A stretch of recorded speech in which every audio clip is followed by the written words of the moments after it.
ala Undang-Undang Dasar 1945 dengan menjunjung kedaulatan Tuhan.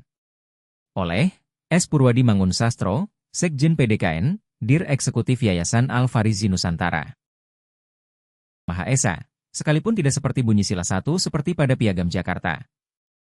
Tetapi dibutuhkan syarat mutlak untuk memastikan konstruksi struktur kekuasaan dalam negara agar hakikat pemimpin adalah wakil Tuhan di muka bumi dapat amanah diaktualisasi dalam pengambilan keputusan penting, hukum, politik, ekonomi, interdependensi global, negara dan pemerintahan dengan mengedepankan musyawarah mufakat sebagaimana diinginkan sila 4 Pancasila. Sebagaimana terjadi di zaman Daulah Madinah pada saat mana Rasulullah Shallallahu Alaihi Wasallam memiliki kekuasaan penuh dalam dimensi wujud legislatif, eksekutif, yudikatif dan dalam tugasnya sehari-hari dibantu sahabat-sahabat Nabi.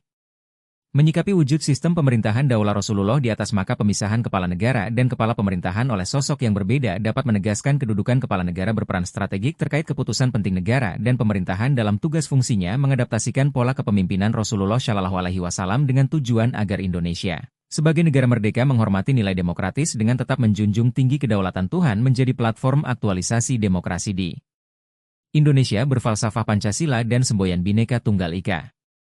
Oleh karenanya semestinya kita kembali menegakkan jati diri Pancasila 18 Agustus 1945 sebagai instrumen integrasi pemikiran dunia global dan jangan pernah menerima mentah-mentah frasa demokrasi dalam konteks liberalis dan kapitalis yang disebarkan kaum globalis dunia.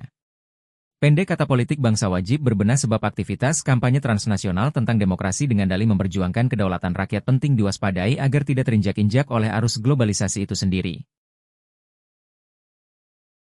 Pengubahan UUD kita menjadi UUD 2002 telah nyata sebagai bukti merusaknya sendi-sendi bernegara di NKRI yang akibatnya berbiaklah korupsi makin memperkaya elitis koruptor di sisi lain rakyat semakin miskin seperti kita rasakan dewasa ini, rakyat tidak pernah terbebas dari penindasan maupun penderitaan rakyat.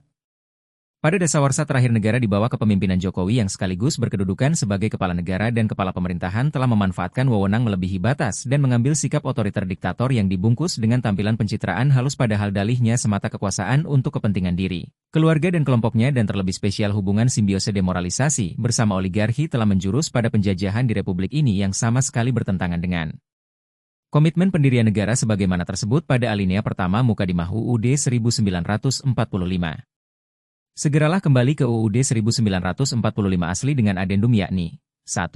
Pemisahan kepala negara yang bertugas menjalankan amanah negara dan rakyat menjunjung kedaulatan Tuhan dengan kepala pemerintahan yang tugasnya terbatas selaku kerja pemerintahan. 2. Pembatasan masa bakti kepala negara dan kepala pemerintahan. 3. Pemberlakuan GBHN. Jangan sampai terlambat.